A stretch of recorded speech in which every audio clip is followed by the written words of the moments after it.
Okay, welcome Earthlings.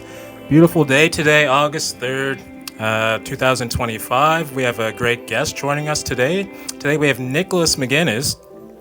Nick, for those that may not know you, could you just give us a little bit of your background and who you are? Okay, right now I'm the warden of Antigonish County and councilor for District 6, which would be the community of St. Andrews. So that's kind of more of my public-facing role right now.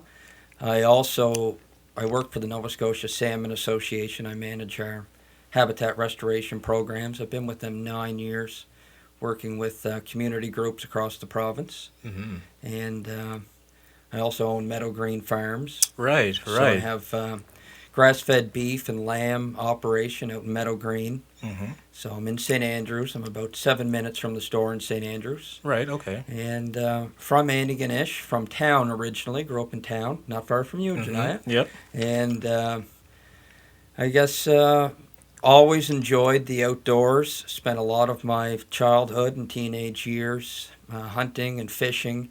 We lived right on the Briley Brook and did a lot of fishing growing up, trout fishing, salmon fishing. And my father worked for the Department of Fisheries and Oceans. He was a habitat biologist, and I guess that's kind of what introduced me and got me involved in habitat restoration of rivers. And I've pursued that as a career. And my father retired, I think it was 11 years ago now, from Department of Fisheries, and he has a consulting company. Him and I worked together on quite a few projects over the last 10 or so years. Some of the bigger ones that maybe the audience would know, maybe they wouldn't, but we've kind of been the lead project manager on the restoration of the St. Mary's River, which is in Guysborough, Antigonish, and Pictou counties. One of the largest, I think it is the largest river in mainland Nova Scotia. So we've restored over 30 kilometers of the main channel of that river, a very big project. I think it's close to $2 million worth of work has gone into it. Starting to see more salmon return to the river, which is promising and rewarding to be behind some of that work. And obviously there's a lot of volunteers that go into it. There wouldn't be any groups in the province doing that sort of work if it wasn't for volunteers. And even in Antigonish, there's the Antigonish Rivers Association, which is kind of where I got exposed to the volunteer end of things. I've been on the board of directors with them since, I think, 2010. So I'm on the executive as past president. I was president for 2 or 3 years and vice president for, I think, 5 before that. So it's been busy the last few years, but enjoyable. I really love what I'm doing in all facets. Mm-hmm. That's a little bit of a background on me. My family, the MacInnis side, has been in Antigonish since, I think, 1788, when my ancestor came over from Scotland. Mm-hmm. He was a veteran, I suppose, of the American Revolution, fighting for the British side, and part of his compensation for his efforts was a tract of land in the Kepik. Wow, man. So that's where they settled. It's actually the property, I've been on it several times. It's no longer in the family, but it's on Morven Road, which is about as far out as you can get out the Ohio, I think the East Ohio Road. It goes up towards the Kepik. And anyway, that would be a very tough place to try and eke out a living, especially in 1800 when the winters were a lot more severe and that sort of a thing. But absolutely. Anyway, that's kind of a snapshot of who I am and what I've been up to the last number of years. No shortage of exciting things going on in your life and such a deep history, eh? Yeah, I'd like to think so. Absolutely. But, yes, like to stay busy and be involved. And, I just had a lot of really good experiences. And through those had a lot of great mentors. Yep. And, just you can learn so much from people, right? And when you're involved in a lot of different things, you have the chance to learn a lot. So I've been very fortunate in that way. It takes a lot of energy, too. It does, yeah. Just to say all that, it takes a lot of energy. Yeah, it does. And, one thing I've definitely worked on and I think improved considerably. My mother would probably attest to it, is my ability to stay organized over the last 6 or 7 years, where I've taken on fairly substantial workload, doing consulting and having a full-time job and a farm. Family. And a family, Yeah.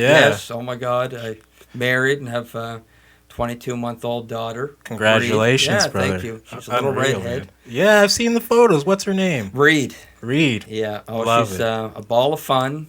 I love her to death. And, yeah, she was actually staying at her grandparents', my in-laws. Last night we were at a wedding. Mm-hmm. Our neighbor was getting married. It was a great time. But, yeah, so that's me in a nutshell, I guess, Janaya, course, yeah. for the audience. Yep. And, yeah. So I don't know where you want to take it. Yeah, from there. yeah, There's a no, lot- yeah. No, probably a lot to that's unpack, I great, guess, Nick. but- I'm just wondering, what inspired you to actually, get into leadership in Antigonish? Well, one of the things I truly believe this, Mhm. is one person can accomplish an awful lot. And, one of the things that probably holds back a lot of people and communities is just there's people out there, I think they know they have the skills and the talents that they can bring to the table and contribute, and they're hesitant to do it. I think Yes. that's the big thing. Yeah, And fear is a big part of that. yes, someone told me once that you have to be willing to have people laugh at you. Oh yeah, man. And oh yeah. even when I put my name forward for council, it was a little bit nerve-wracking, and people were, "Why do you want to do that?" And there's not that much money in it, and it's going to be a lot of time, and all you're gonna have phone calls. Your phone's going to be ringing steady, Yep. which they weren't really wrong about. And that's just when I was running for council too. Yeah. I really had no intention at that point of putting my name forward for warden, but that's how it worked out. But yeah, I guess that's kind of what inspires me. I just like to see things get accomplished, Mhm. to see things move forward, and I think there's a lot of opportunity out there in government and business, in our community, in the province, and even in the country for that matter. And I don't know, I just think it's important to have people involved that have a positive outlook on things. Right. Yep. You see it a lot in politics these days. There's a lot of negative rhetoric associated with campaigns, or Mhm. even if you watch, clips on the news from, the Parliament, the federal government. It almost turns into everyone's looking for a soundbite, and they're nasty. Yep. And you watch that for a few minutes, and you realize why sometimes things don't get accomplished. Puts people more or less in an adversarial kind of space, right? Yeah, exactly. And so that actually is one of my favorite parts of municipal politics. It's not party politics. Mm-hmm. So I think a lot of times when you get in provincial and federal environments on the political end, the right decision often can't be made just because of the party lines. Right. Right. And that it's frustrating just from a citizen's perspective. There's sometimes it doesn't matter what party it is. Any side and any person can have a good idea. Mm-hmm. And anyway, I think that's the nice thing about municipal politics, is we don't have the baggage of the party. Yep. So, yeah, anyway. You can look at things in an honest way, and it doesn't necessarily depend on what side you're on for the efficacy of the truth. Yeah, exactly. So you can just dig into the problem and come up with solutions, and they can be, I guess, inspired by one side of the spectrum or another. It doesn't really matter too much. You're just trying to solve the problem. Absolutely. And I mean, that's really good to hear, because I think a lot of the direct viewpoint often is people competing against one another, Yep. trying to, get one up on the other person. Yep. But I think at the end of the day, honestly, we all want the same things, don't we? I was thinking about that the other day. It's funny you mentioned it. I think 90% of people probably agree on 90% of the I'd say same so. things, right? Mm-hmm. And trying to find common ground Yeah. It's out there, and it just takes a little bit of I don't know what the word would be. I want to say Maybe grace. grace. That's a good word for it, right? I was thinking when you invited me on the podcast and asked me for quotes or philosophies, I was told years ago by, I guess, a mentor of mine that I was fortunate to have, to always take the high road. Right. And I was Yeah. kind of contemplating on what that means. And, a big part of it, I think, is control of your emotions. Mm-hmm. And, typically, when it comes to anything, Janai, I think your emotions and your impulses are often not going to lead you to the right decision. Rationality will. Rationality, because your emotions, it's ego-driven a lot of times, right? It's what's in your best interest. Yeah. And what you can get usually the fastest. That's how we respond to most situations, right? Yeah. So that's a big thing. That anyway, not quite sure how I got to that, but always take the high road. Everyone makes mistakes, Mm-hmm. and this past spring, one of the things you get to do as a warden or a mayor or elected official, you get invited to a lot of ceremonies. So Yes. I was at the St. of X graduation, and one of the speakers was Elder Carrie Prosper Mm-hmm. from Yep. Buttonkeck. And Yep. I've been fortunate enough over probably the last 10 years to interact with Carrie through the salmon conservation world. 'Cause Oh, wow. Carrie's very much a leader in that space in the Mi'kmaq community. Yep. Respected province-wide and probably beyond that. And he gave an address to the students, the graduating class. And, his number one piece of advice, he said, if you can take home anything from what I'm saying to you today, is forgiveness. And he said, it doesn't matter what someone's done to you Mm-hmm. or what you've experienced in your life, you'll get a lot more out of life if you can forgive that person. And that kind of goes, I was thinking about this, take the high road, forgive people, don't hold grudges. Your life will be so much better, and you'll accomplish a lot Yes. more. So And that freedom to, say I forgive you is Yeah. for yourself more than necessarily for the other person. it is, and it's kind of counterintuitive, Mhm. and it goes against your emotional impulse, if you will, but you will be so much freer. Yep. You'll be happier. Carrying grudges is like carrying a sack of potatoes on your back, right? It's It's not good for your heart, not good for anything. It's going to wear you down. And when he said that, I was like, you know what? That is so great to hear. I've always been a strong believer in forgiving people, not holding grudges and that sort of thing. It served me very well. And you can operate a lot more effectively as a leader Mm-hmm. if you don't take offense. Mm-hmm. And I've kind of developed a habit. I enjoy hearing a different perspective, someone disagreeing with me. Which is such a main part of a democracy. Exactly, yeah. And another guy told me, former boss of mine who was a very successful businessman, he said that if you're not making mistakes, you're not making enough decisions. Because there's opportunities. Yeah, so I guess step one, you have to make decisions, and you have to be willing to occasionally make mistakes. Mm-hmm. And just on that same train of thinking, it helps if you're capable of forgiving someone when they do the same thing.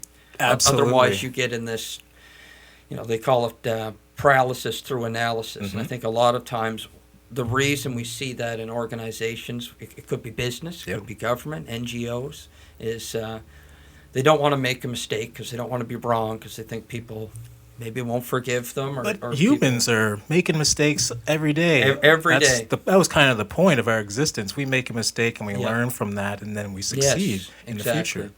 That's how you grow, right? So Absolutely. anyway, those have been that's really been one of my key guiding philosophies through my life. And I'll Unreal. tell you, it's great in an organization. It's Mhm. great in leadership. It'll serve you very well in family. Right. There isn't any facet of your life. Especially with children and having Children, a yeah. partner or wife. Yeah, and you never know what someone's going through, right? A lot of times when you might get some nastiness from someone, Mm-hmm. it's probably not because of you.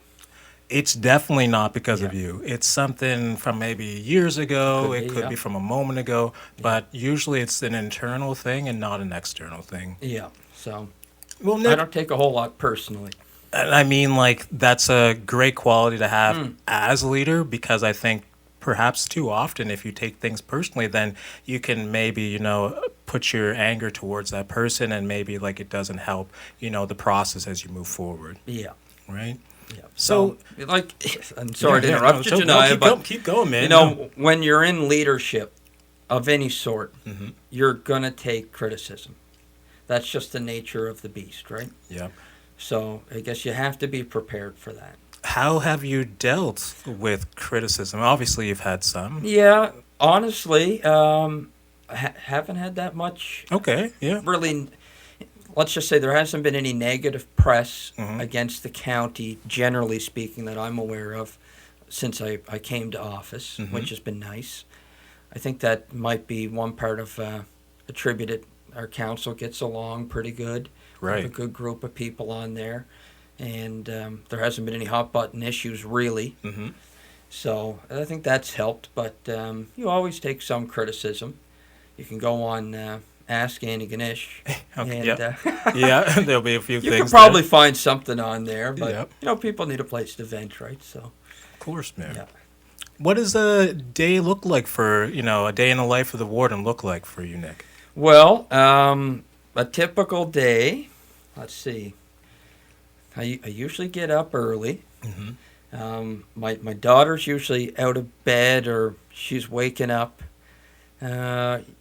7 o'clock ish. So I like to get up about an hour before her. We got a couple dogs. Let the dogs out. Usually there's a couple things I can do outside with the farm. Get that taken care of. Maybe it's moving the cows, Mm-hmm. moving the sheep, or making sure they have water. Baby gets up.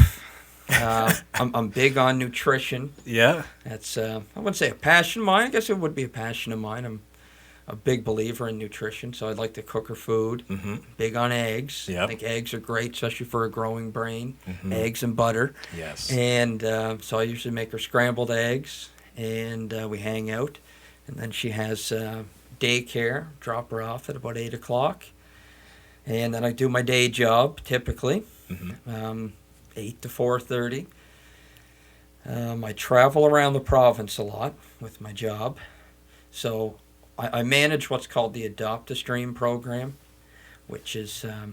I saw photos Yeah. on your Instagram about that a little bit. Yeah, so I'll just for context, Adopt-A-Stream, it's funded through the province. It's not a provincial agency, but it's everyone who buys a recreational fishing license in the province pays a $5.80 habitat stamp. So the users, the anglers, pay this almost $6 fee. It goes into a pot of money. It equals about $250,000 a year, and it goes to the Salmon Association, who I work for, and we distribute it through the Adopt-A-Stream program, and we take applications over the winter from NGOs, usually like watershed groups, I guess. Like Antigonish Rivers would be one of the groups, St. Mary's River, Confederacy of Mainland Mi'kmaq out of Truro. So this year we gave funding to 20 groups scattered across the province. They have 78 projects, I think is what it is. And I do a lot of the technical design on the projects, how they're going to restore the river. And they all have their own employees, and they implement the work. I do the design, help them work with landowners and government agencies. So just like a typical week for me, like last week I would have went to Stewiacke one day. Mm-hmm. I went to Kentville to do some work on the Cornwallis River. We did a day in Antigonish out in North Grant. And I was somewhere else too. Where was I? I was in Pictou. So usually 3 or 4 days a week on the road. I'm usually home by about 5 o'clock, so it's not really burdensome per se on family life. That's good.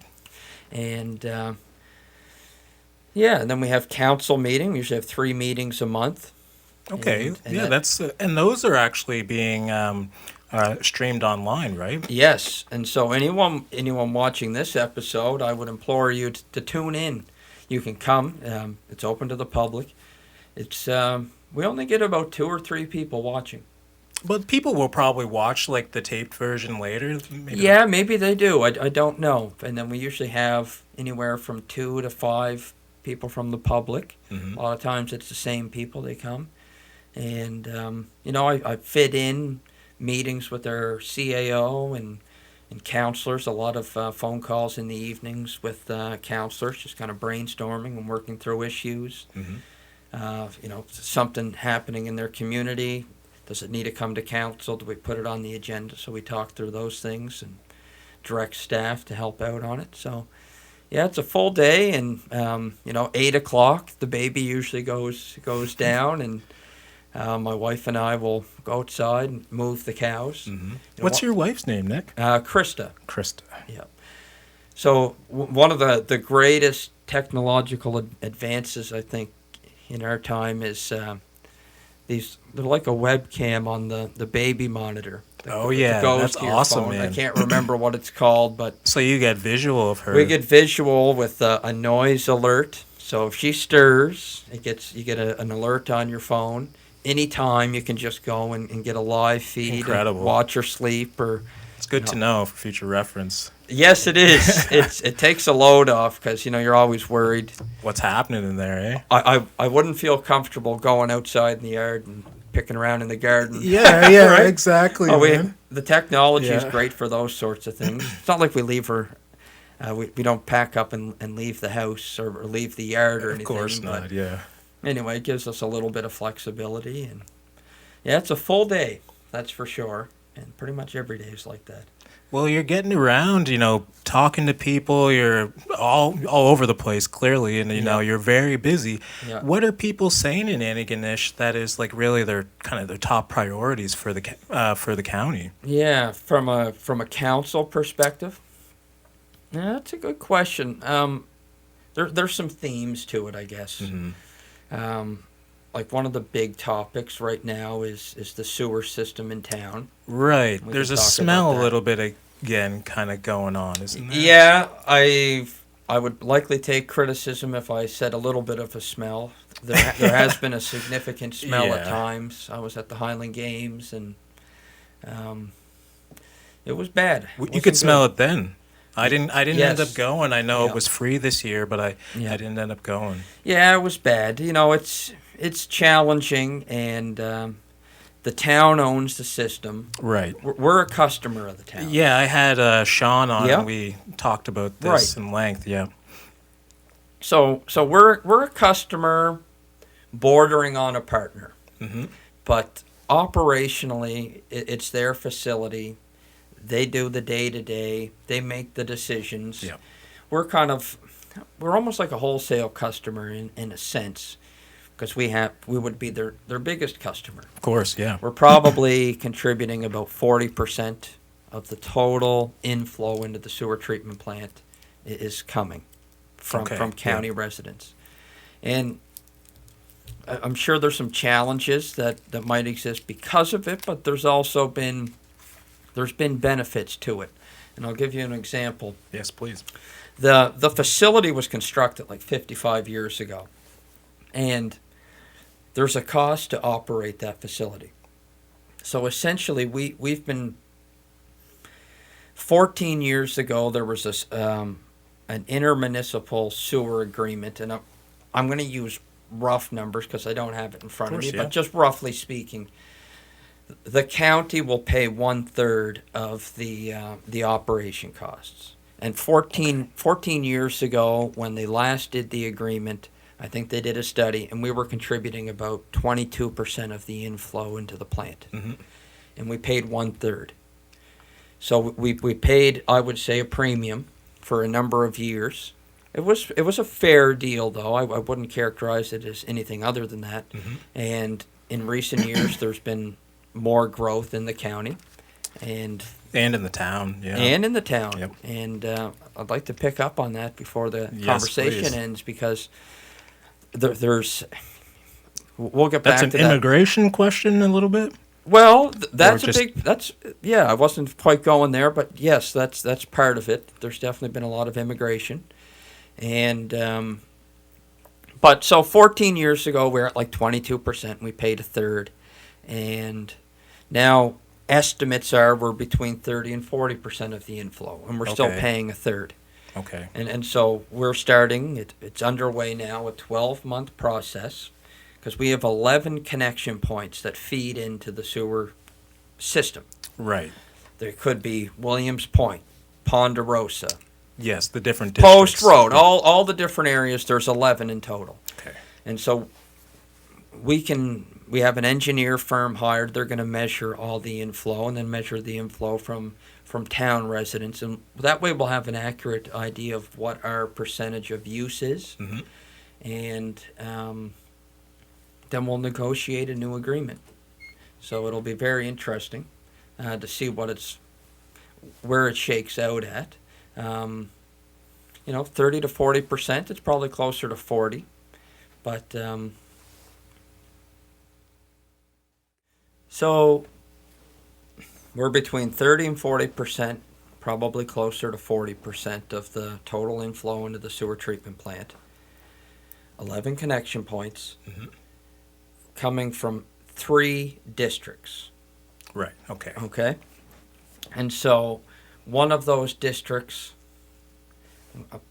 the Williams Point area, Beach Hill, I'll get the numbers wrong if I try. That's but okay. The Williams Point Beach Hill district, they have 600 users feeding into the plant. And then we have, it must be like Post Road, Briley Brook area, it'd be Sean Brophy's district. Mm-hmm. I think they have about 300 users, which would be dwellings. Yeah.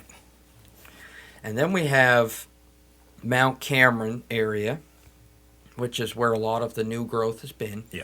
And right now there's 270 users on there. Now, there's a lot of development planned there, right? We have 151 units over time of affordable housing going in there. We also have the Shanx nursing home on there. Mm-hmm. So that's one user, but it's a Okay. big user. I don't know how many dwellings, like a household, how many households would equal the Shanx, but it would be a lot. Mm-hmm. You know, maybe 30. I don't know what it would be, but it would be a lot. And so we got affordable housing going in there. Shanx is already there. The Mount Cameron development is growing. They're building quadplexes right now. I think over the next 7 years, there's likely to be, what was it? About 50 quadplexes being built, people moving into them. Mm-hmm. And it's all good, but they're all feeding into the town system. Now, we're told by both the town engineers and then the engineering consultants that have been hired that the plant isn't at capacity yet. Okay. It's like 15% below. We're still getting the odor problems. So either the capacity isn't as high as they think, or there needs to be upgrades. You know, people run these plants. Nothing runs perfectly. We've had very dry weather, so there's all sorts of things that could contribute to it. But our council has recently had a discussion on it. We're going to take a very serious look at building our own sewer treatment facility somewhere in the county to take one of those areas off the sewer treatment plant in town. Okay. I think it's a good idea. That should help. Yeah, and I've done a lot of research on it, and it seems to me that it's quite cost effective to build smaller sewer treatment plants than it is to build massive sewer treatment plants. And it is interesting and worth noting that as many, say we have about 1,000 residents in 1,000 dwellings in the county on the town sewer. We have more residents in the county on county-owned sewer systems. There's a sewer system in Lower South River So we're in Glen Eyre Estates today. Yep. Every one of these units is on that sewer system. It's at the bottom of the hill when you go over South River. Very small footprint of a facility that serves, hundreds of homes. Yes. And it does an excellent job. Then we have one in Pomkit. We have one in Harbour Bushy. There's one other one. It's escaping me right now. But these small plants are cost effective, and the technology has really improved. So municipalities across the country, like this sewer issue, capacity issue, is not unique. No, it's not. It's almost standard across the country. And in the last 10 years, there's one type of facility that's gaining in popularity. It's called the sequencing batch reactor. And it's essentially, they can be totally enclosed in a large, like a warehouse type thing. I'm not talking a huge building. They have them in Truro and Bible Hill and areas, and you drive by these facilities, you wouldn't even know it was a sewer treatment plant. And they have a bunch of chambers in them that keep the solid suspended. And anyway, I'm not an engineer, but do have a lot of experience in the environmental side of things, and sometimes wastewater comes into that equation. But the nice thing about them, they can be enclosed. In those enclosed facilities, the air exchangers on them can have deodorizing components to them. They do an excellent job at treating the effluent that leaves the plant. It's 99.99% clean. It goes through UVs. There's no bacteria. People may find this hard to believe, but that effluent is so clean, I would say, and this is surprising to some, but it happens everywhere. It can be released into a water course legally. Really? Yep. Okay. It's clean water, treated water. So, doing some research, there was one built in Lunenburg County recently. That was to serve 2,000 dwellings, and it cost $22 million, which is a lot of money. It's not cheap. It's not cheap. Not cheap. The federal government had infrastructure funding. They paid for about 50% of it. The province had infrastructure funding. They paid for maybe 10 to 20% of it. And then the municipality, I don't know what they did, if they financed the whole thing or they had some cash in reserves and they put it against it and they financed a portion. So essentially, out of pocket, the municipality on a $22 million facility in Lunenburg paid about $8 million, let's just say, which is reasonable, and it's designed for 2,000 dwellings.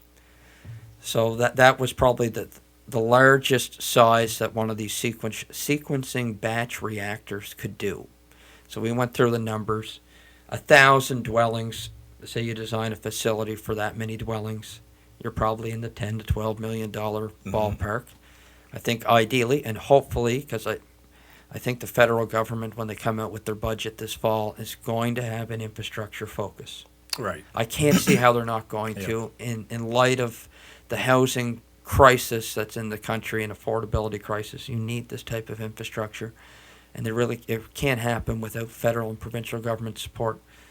So what we're trying to do is to get a little bit ahead of the curve and be proactive, and we're hiring a firm.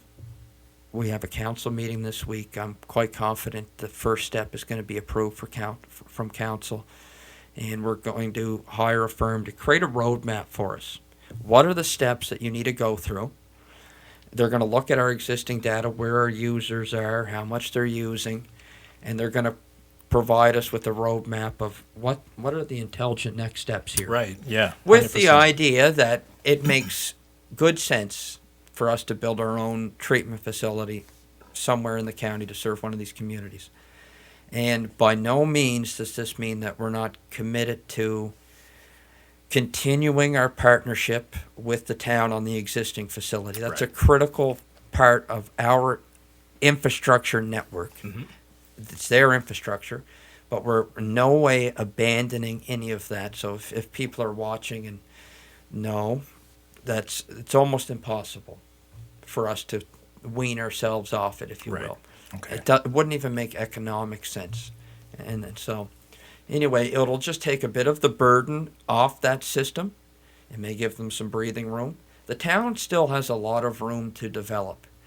I hear this all the time. The town's done. There's no room for growth. And in my opinion, it's not true. I drive through town. My parents live in town. There's empty lots everywhere. Mm-hmm. Yep. There's dozens, if not hundreds, of buildings that are old and in need of either major renovations or likely tearing down and building something else. And one of the things that I have my eye on personally, it's a bylaw issue. I think that the town and county, believe it or not, have the exact same bylaw on this. It's building height restrictions. Okay. So in the county and in the town, you can't build a building over 3 stories. Right. Okay. Can you elaborate on that more? Well, if and I'll give you an example that most people in Antigonish will be familiar with, without naming names of the proponent, but CIBC, we're at Main Street. Yep. There's an empty lot next to CIBC. There is. Mrs. North Grant used to have a house there. It was a colorful house, and she had garden stuff out front. And it got struck by lightning in like 2008. Okay. It burnt down. A developer bought the property. And now I don't know the specifics of it. I'm just giving an example. But I believe, if memory serves me correct, he wanted to build a 4 or 5 story apartment building. Every story has the same amount of rooms. It's cost effective for the developer.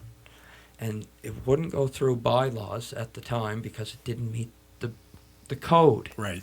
It was 3 stories. And we have an aging population in this province, in town and county. And one of the benefits to buildings that exceed 3 stories is, by code, they have to have an elevator in them. Okay. Right. So elevators are expensive, and they may not make economic sense for a developer on a 3-story building. So what you'll often see is accessible apartments are on the bottom story. Now in town, and I think it's in the county in certain zones, the bottom in a lot of these buildings, the bottom level has to be commercial. Right. So it has to be storefront. So floors 2 and 3 can be residential apartments. And by law, they don't have to have an elevator. Now, it may make sense with their aging population to have one in there because you open up potential clients. People with disabilities. Yes, and older folks that need assistance or don't want to go up and down the stairs. So it can be a selling point, but it becomes cost effective for the developer. 4 and 5 stories, you can amortize the cost of that over the 5 floors versus 2. Yeah. So anyway, that's something that I've been kind of chewing at. I would like to see changed in our policy. We haven't really done a whole lot of work on it, but that's just an example of if the town looked at their bylaws and they changed that. There's tremendous opportunity in the town for growth. Right. The number of units that can move there. And so it's a little bit misleading, and it's not really a good thought process to be in, to think that the town's not going to grow anymore. That kind of is people's thought on it, that we've had enough immigration, there's not enough not enough room to really have these sewage systems put in. Yeah. We're already having issues with smell. Yeah. People feel like, yes, we've kind of reached capacity. Well, we may be very close to capacity. You think so? Yeah. Well, I mean, smells. From the waste system management perspective, yeah. Yeah. There's solutions out there. I mean, I think we can go full bore ahead. Got to be decisive. Yep. And we know there's an issue. And for the town system, there are several solutions in concept right now. Mm-hmm. And I'm not sure, it's their system, so I'm not privy to the information on where they're at. But there are opportunities to expand that system. I don't know how much it's going to cost. I don't know what the technical improvements would be per se, but there is room to expand that facility. And like I mentioned, Lunenburg for $22 million built a sewer treatment facility for 2,000 dwellings for $22 million. So those are the type of projects that we need, and I think that's like priority number one, really, and we did a priority setting session with council over the winter, and water and sewer was at the top of the list. So, I mean, you put it up there, your main focus. It's a problem, but there are solutions out there. It may be difficult, I don't know, but that's what we're really focused on. I think we can overcome the challenges because there's a lot of people coming into Antigonish. Just look at the demographics. There are new Canadians in every business. Absolutely. So, How has immigration impacted people's sense of community in the last little while, Nick, do you think?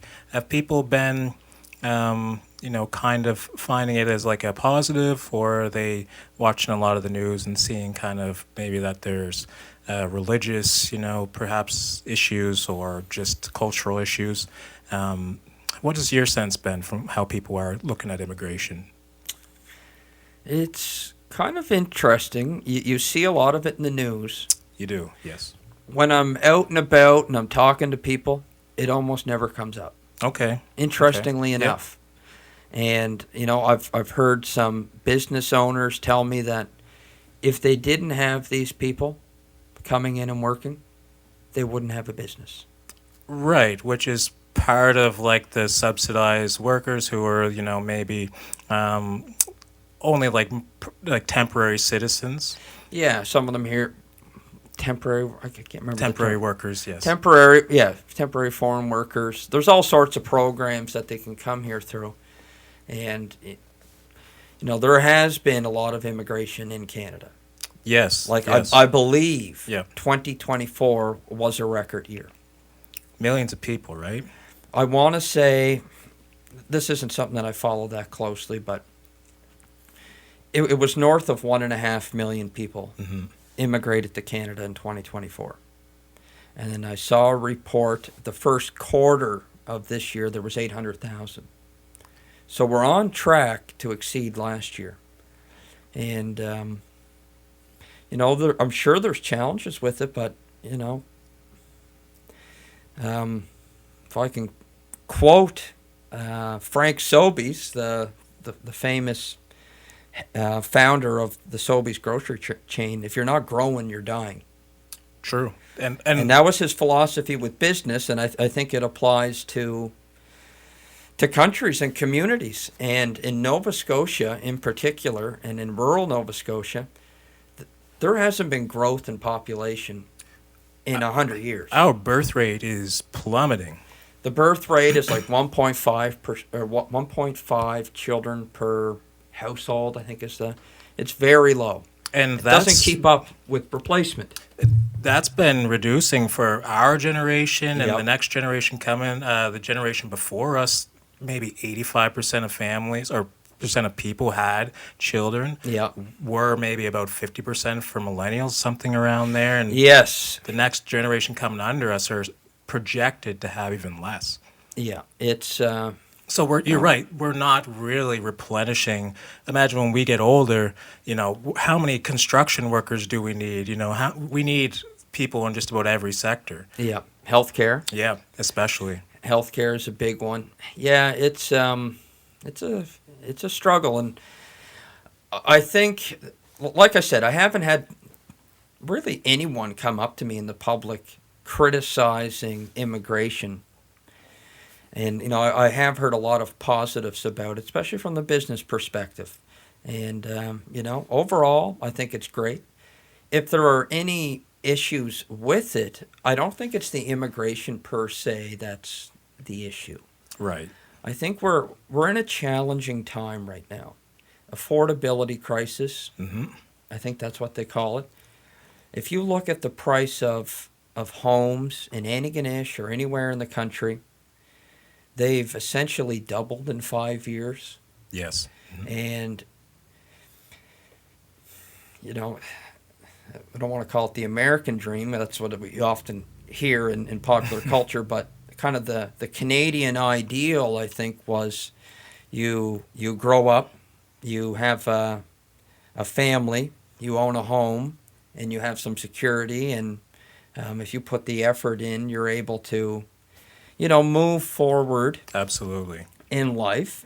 And I think kind of the hope of everybody was if you work hard and you get educated and those sorts of things, then you'll be better off than your parents. Right. Mm-hmm. And I was reading something the other day. This is the first time since post-World War II that the generation today, the way things are currently and where they might be projected to go, they're not going to be better off.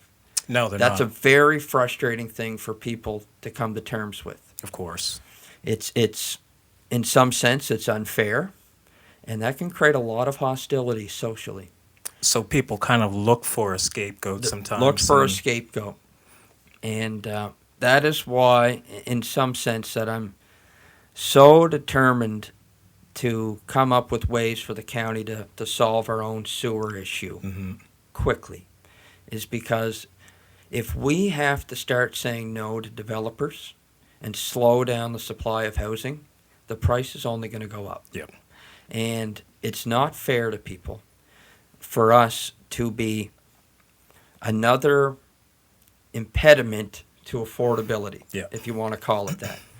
And it's a nationwide, I think it's across all of the Western world right now. It's an affordability crisis. And in some ways, I don't know exactly the underlying causes of it. I think it's multiple. Right. It's really, I don't think you can pick out one thing. But, and you can go down a lot of rabbit holes into why, how did we get here today? But it is frustrating. I think in some terms we're fully realizing the effects on Western countries on globalization. I think would be a big part of it. Yes. We've lost our manufacturing sector, largely. I don't want to say completely, but we don't really produce anything anymore. And those used to be good, stable jobs. In Antigonish, one of the biggest losses to our economy was likely the closure of Scottsburn Dairy. Right. You had milk truck drivers, plant workers. Ice cream, believe it or not, was a very big business. It was huge. And it's kind of in that globalization theme. Scottsburn sold out to AgriPure, a big conglomerate. It's probably a national Canadian company, but a conglomerate nonetheless. And those big companies, when they start buying out their competitors, if you will, you don't need 5 payroll accountants to manage the purchase of 5 companies. You need 1. Yep. And you just multiply that over all sorts of different sectors. And then, the bigger companies are able to more quickly move towards making things efficient and cost effective. So I'm pretty sure what goes on now in the dairy sector is you don't have employees per se trucking milk. You have private haulers. I can't remember the exact term, but they own the truck, they drive the milk, and it goes to one plant, I think in Truro. So that's just an example locally of how the economy has shifted a lot. And it's a big thing in rural Nova Scotia especially. And one of the things I would have a passion for this is actually rural economies, because I think they're so vital.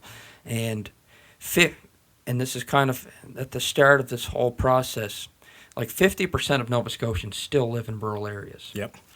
And I was reading, I just finished a book the other day that I really enjoyed. It was called The Rural Entrepreneur. It was about John Bragg, the guy who owns Oxford Frozen Foods. Okay. The world's largest blueberry distributor.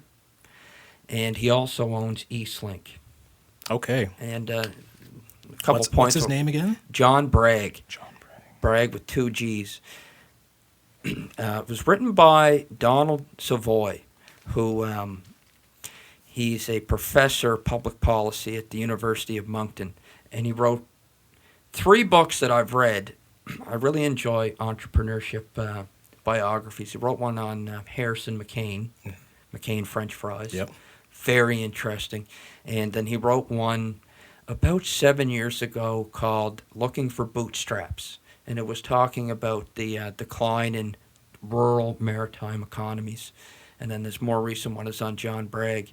And he highlighted, like, one of the issues is since about 1980 in Canada, federally speaking, we've added 72 ridings to the electorate. So there's now 72 more members of parliament in Canada than there was when Pierre Elliott Trudeau was prime minister. And every one of those 72 ridings is urban. And so the influence of urban Canada on politics and federal spending has been enormous. Mm-hmm. And I don't know what the percentage is overall in the country. The maritime provinces are much higher proportionately rural than Ontario and Quebec, for sure. And those are the areas that gain the seats. So they really have benefited in many ways from urbanization. And if you go, since about 2008, we've really seen this decline in manufacturing after the financial crisis. But if you go back to like 1950 to, say, 2000, the decline in the primary resources sector, forestry, fishing, particularly farming, the number of farmers it's dropped to probably 5% of what it was in 1960. I read the other day in, say, 1970, there was 150,000 dairy farmers in Canada. Today, there's less than 10,000. How do we sustain a country with that kind of Well, what's happened is the mantra kind of in the post-war era was get big or get out. And one of the things that happened coinciding with this change is the cost per household of their income that went towards food greatly diminished. Mm-hmm. So we lost farmers. The consumer in many ways benefited from it. In 1920, I think the average household spent about 50% of their income on food. And then 10 years ago, it might have been 5% of your income was on food. Now, we've seen that bounce back, right? Created a lot of issues. Mm-hmm. Everyone knows at the grocery store, you get sticker shock every time you go in to buy a bag of groceries. Isn't it? It's very expensive. And what has kind of happened is a victim, in some ways, of the industry's own success. You got bigger, less farmers, and now it's getting more costly, it's getting less profitable, and the average age of farmers in Canada is like 65. Okay. And so you look at a dairy farmer, for example. One of them described it to me as it's a 24/7 job. You're always on. You're milking at 4 in the morning, 11 in the morning, 5 at night. It's just nonstop. And the debt required to get into those businesses and stay competitive is extreme. So you hit 65, your children are watching their parents do nothing but work. Yep. They get to the end, and a lot of dairy farmers in the last 10 years, just as an example, they've sold out. And larger farms have bought the quota or bought the land. And the production in some sense stays the same, but yeah, anyway, that's just these large macro things that have unfolded, and they've kind of come to a head in some ways with our economy. And so now we're dealing with the ramifications of it. And we have an aging domestic workforce, yep, mm-hmm. which is a big one. And I was thinking about this the other day and doing a little Googling. And, within 7 years, the baby boomers more or less are gone from the workforce. Yeah. And they still make up a considerable portion of it. They do. And a lot of them are, they're in higher positions. They got a lot of expertise and experience. Already bought their homes. They've already bought their homes. And anyway, that's going to be a big transition when they fully exit the workforce. So that may be the opportunity that the current generation needs in many ways to address this affordability issue. But anyway, it's there's a lot going on. There's a lot that goes into it, and one of the things I do hear from a lot of people is just the cost of living, the sluggish economy. Yeah, it's top of mind for a lot of people. Council, does it have any effect on like housing affordability as far as that's concerned? I mean, it goes back to the infrastructure.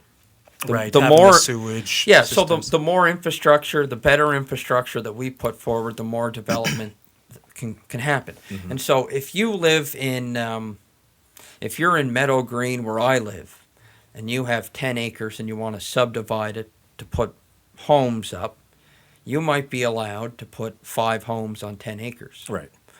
Because each home needs a septic bed. And each septic bed needs a certain amount of space and so forth. So the density of dwellings is quite low. If you have a sewer system in an area, like I talked to a developer a couple of weeks ago, they had 25 acres. It's going to be feeding into the sewer system. They can put 72 dwellings there. Right. The guy told me, he said if there was no sewer system, we could put maybe 12, maybe 10.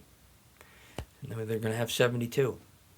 So that's where we come in an affordability thing is the infrastructure that we control and facilitate and build is just critical for affordability. Of course, man. Yeah.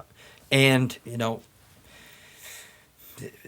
provides a lot of jobs. If you go up to Mount Cameron any given day and look at the number of tradesmen working there, it's probably over 100 every day. Yep. Is in and out of there.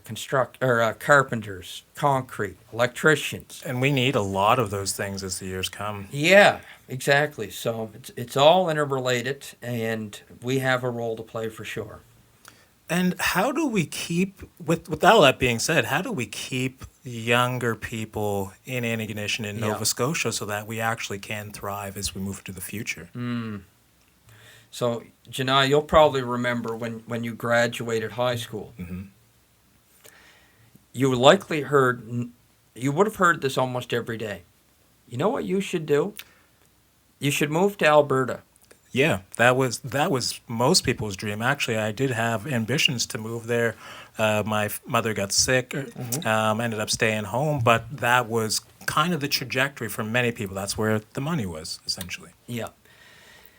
There was such a push to move out there, and I think it was detrimental in some ways to our economy because it was almost, I know I felt this because, I moved to Truro for a couple of years, but essentially lived in Antigonish my whole life. There was a stigma attached to staying here, in my opinion. And all you heard was, move to Alberta, move to Alberta. And there was a lot of opportunities, and there still is. And the folks that working out there, all the power to them. And I think it's very important for our economy and the nation's economy. But what happens is when you push out all of your young people, that next generation of entrepreneurs and leaders and that sort of a thing, they're gone. Yeah. They call it, this isn't a new phenomenon, but like the rural brain drain. Okay, interesting. Right?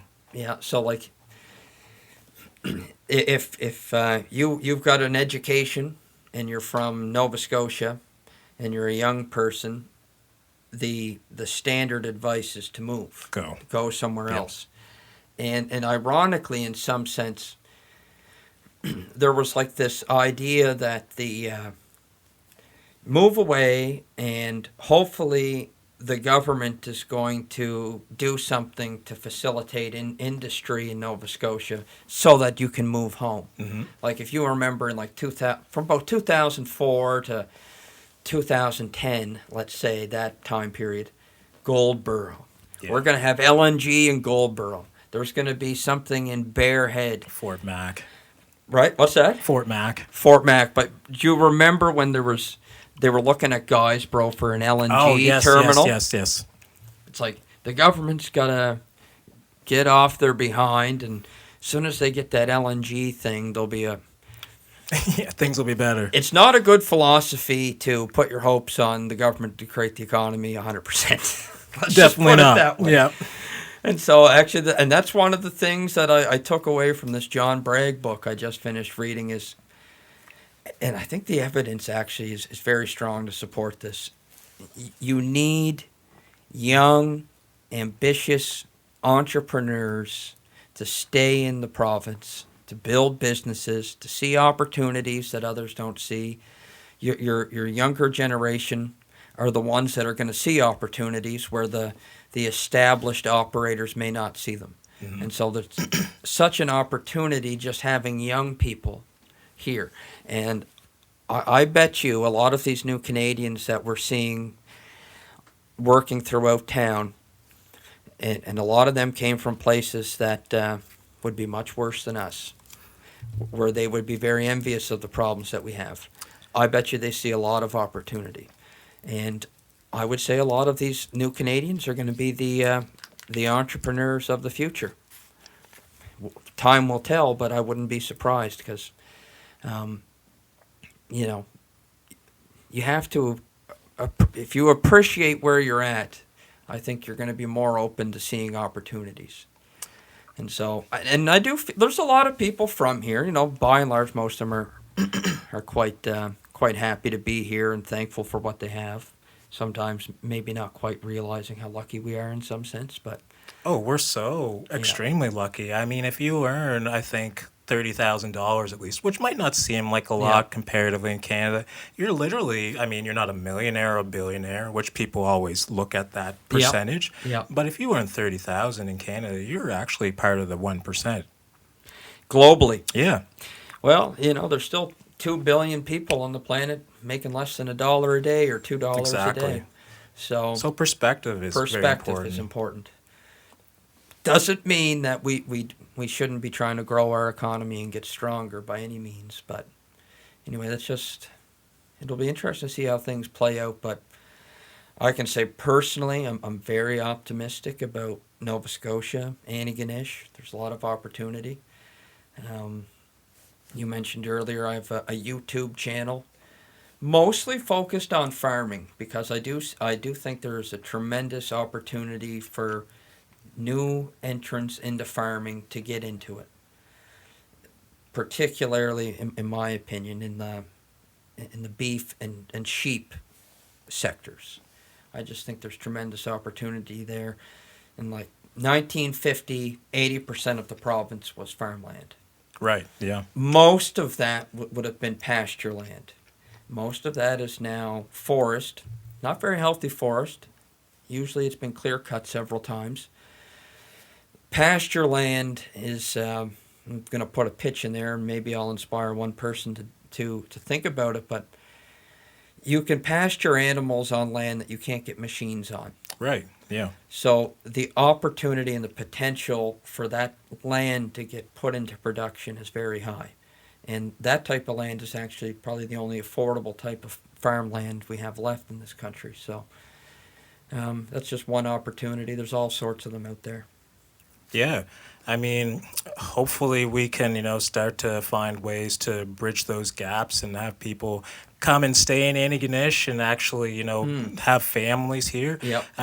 But one thing that I always think about is that, takes away from our ability in some cases to have bigger families is contraception. People don't think about those things. When those things were created, people have, safer sex now.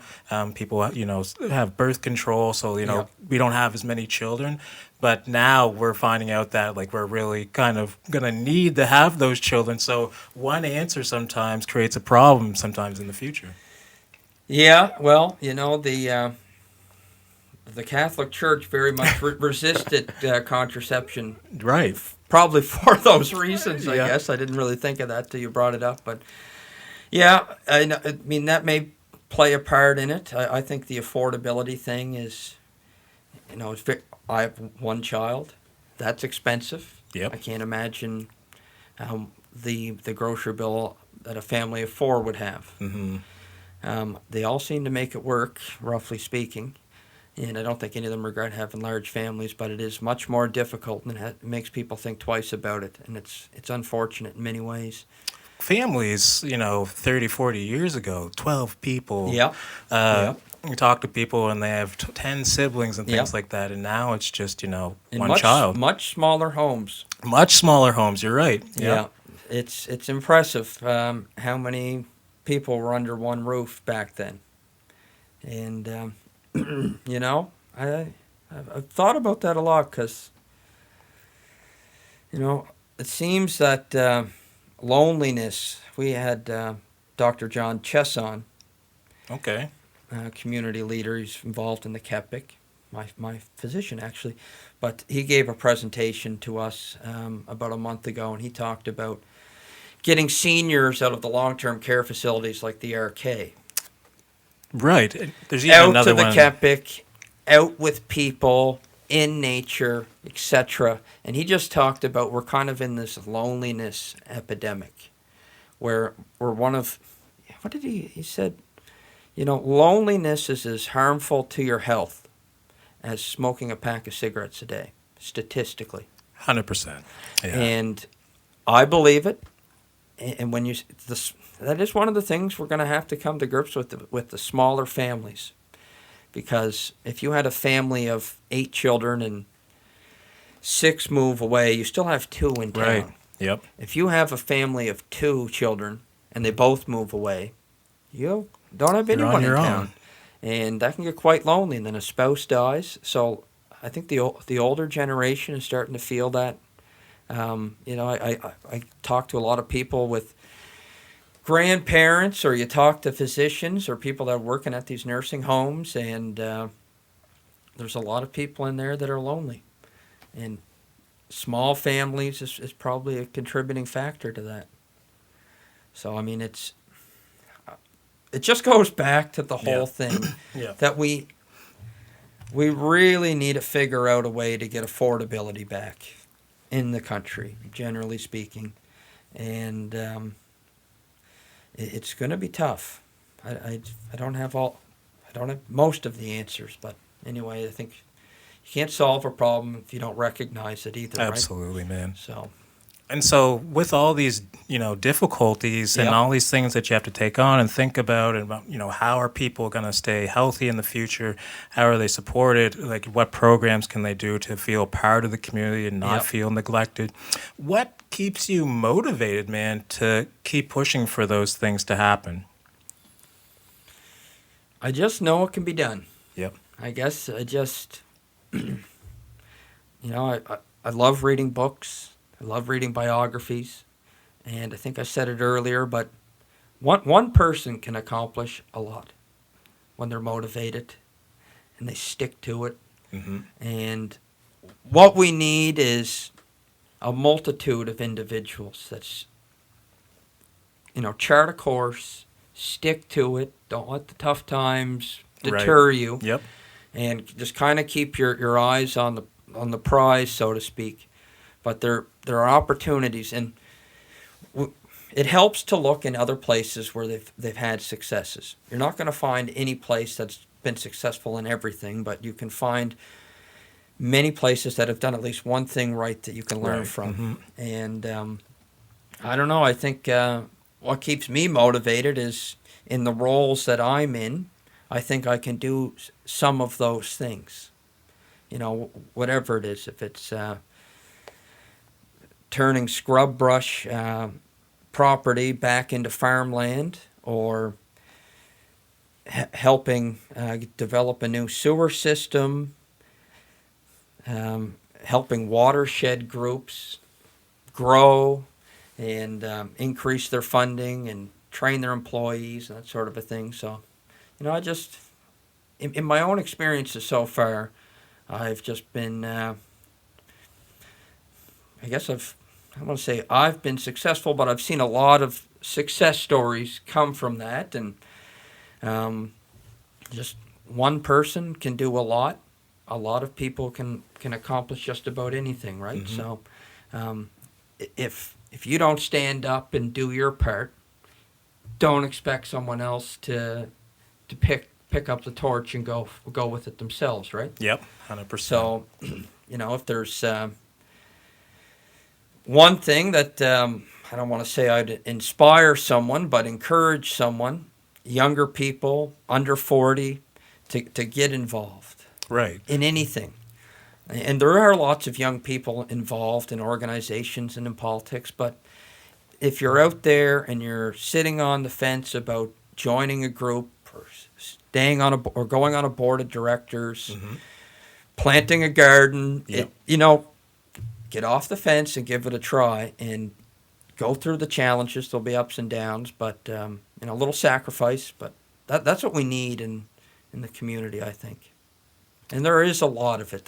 Don't get me wrong on that. There's a lot of people doing a lot of good things, and the Kepik is one example. It is. I know that there's been dozens of individuals that have made that happen, and I'm sure Dr. Chesson wouldn't want me singling him out as the guy that got it done.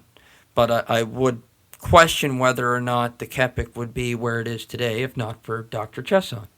And you can go to almost any of these nonprofit groups in the county. There's one person that if you took that person out of the picture, the group probably wouldn't be there. Right. And I see it, like I work with watershed groups all the time, different communities.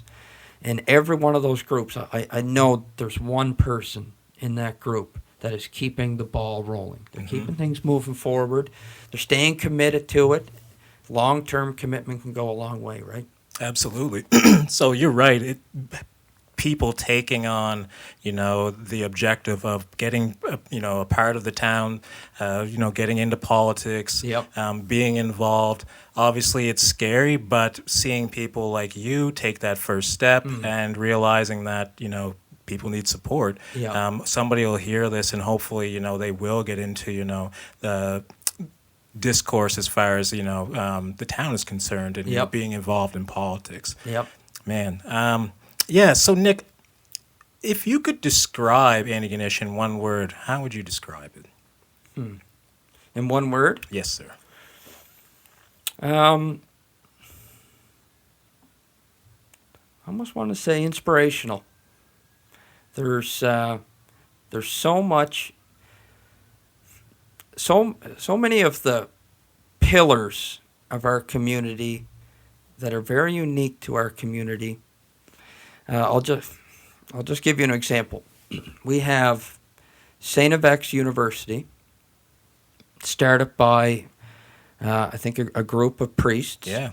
Right? Small group. It wasn't 40 people. It was probably 5 or less. And then you have the Sisters of St. Martha's. I was at the grand opening of their 125th anniversary at the museum a couple weeks ago. Told the story. I'm going to get the number wrong. I love seeing the activity at the Heritage Museum recently. It's a busy spot. Yeah, it's great to see, though. Barry McKenzie, the guy who runs it, is doing a tremendous job and a real asset to the community. St. Martha's, the Sisters of St. Martha started with like 16 nuns. They came down on a train and got off where the museum is, which was, they recreated the pilgrimage from the bus stop, now the museum, to the university. Some of them walked, some of them took the bus, but they recreated that on the anniversary. So small group of people. What did they start? St. Martha's Hospital. Yep. Small group of people. The radio station. The radio station. Thank you. I was going to forget that. They started the radio station. They started the R.K. McDonald Nursing Home.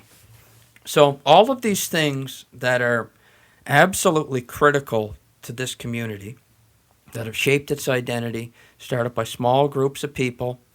And, as I said to the sisters when I had to give an address, the fruits of their work are evident everywhere in this town. Yes. And I knew prior to getting into politics, municipal politics, that they had a very big role. I didn't know how big, how important. And, there's businesses in town that multiple generations started one guy or one lady, and now they may have 40, 50 employees. And so it's just, and a lot of them, like the wheel pizza, right? Yeah. It's so core to the identity of Antigonish. I love the wheel, and Mike Hassan has done a tremendous job with it. An incredible Wonderful entrepreneur. guy. Wonderful guy. Mike and Trish, incredible business people. Mm-hmm. That business has stood the test of time, and it's just that was started in I think the 50s. Buddy Sweet started it, and then Okay, Mike took it over. well, just I always enjoy history, especially Antigonish history. Buddy Sweet started it. It was the wagon wheel, and then he sold it to Jim and George Larikas. Oh, okay. So this is really good history because I always was under the impression that Mike started it himself. Yeah, no, Mike bought it, I think, in 72. Okay. So when was its inception again? I think it was in the 50s. Okay. So Buddy 70 years or Sweet so. was a local entrepreneur, right? Mhm. And I know some of his children, some of them quite well. And like he was one of those guys, right? Back in the 50s. He was involved with bringing the cable to Antigonish. He had the bowling alley, the wagon wheel, and just a community-minded guy. And he sold it to the Larikas brothers in the mid to late 60s. And then Mike got it, I think, around 72. Mm-hmm.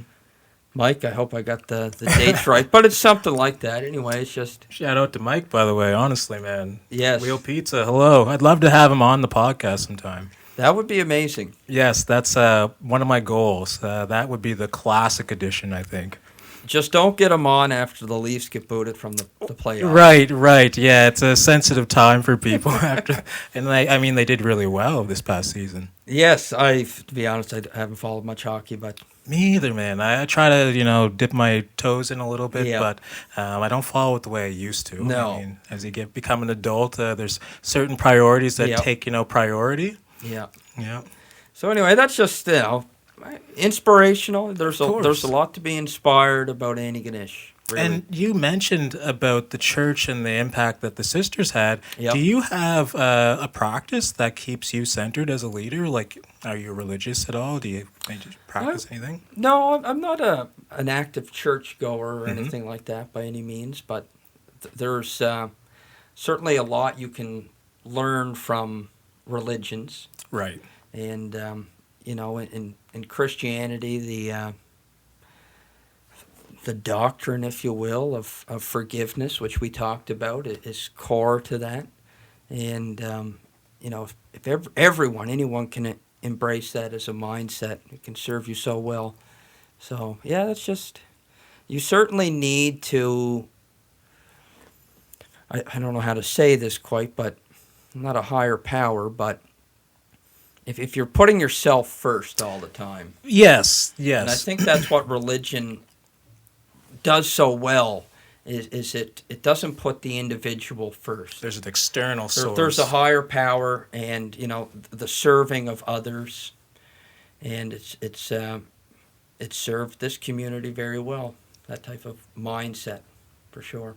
Yeah, absolutely, man. It's hard to sometimes separate, the origins of Antigonish Yep. from the church. And I know that some people have their, quarrels with, religion sometimes. So Yep. that can be sometimes a tough conversation to have. Yep. But at the end of the day, I think you're right. It's more about not putting yourself at the top and having something that gives you a reason to, want to sacrifice and for other people or to do the right thing. However you find that, idea to do the right thing. And I think Yep. that whether people think about it very deeply or not, a lot of that does come from the church, kind of Yep. that, underlying a Absolutely. message. Yeah. But with that being said, Nick, COVID-19. Now, what lessons can we learn from what went on during COVID-19? That's a good question. As I've been trying to do my research and talk to people, Yep. maybe, I don't want to get the number wrong, but maybe up to 10,000 people, perhaps lost their job.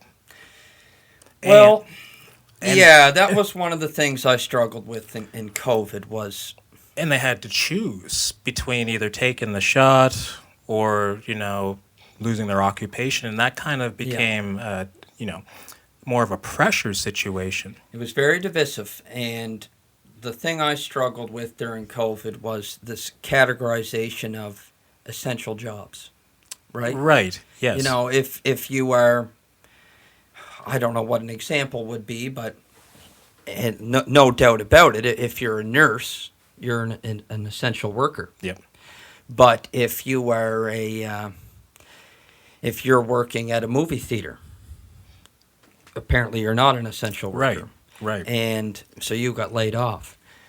And yeah, you got compensated from the government for it, but it's a slippery slope when you start to do that because so much of people's identity is their job. Yeah. And not to mention the benefits of having a routine and socializing with people, like the social isolation that happened during that. You hear it talked about a lot, the mental health issues that are going on. Yeah. We talked about it already, the loneliness epidemic. And you can comment on this from your own perspective, but of course. And not so many of us just don't really know which way to navigate that. Yeah. Very difficult. But I know people that suffered through that, where they had to quit their job because they didn't want to get the vaccine. I know people too, and it was very, very difficult. And depression follows that. Yeah, it was. The lockdowns and the social isolation. I think it had a profound and lasting effect on society. What is something you've learned from your constituents that maybe changed your mind about how you were going to lead? Yeah. Like, was there a story, that kind of opened your eyes towards certain issues that maybe hadn't, thought of before? Yeah. I can't really put my finger on one thing. I've certainly gone into meetings, for example, with a perspective on something, and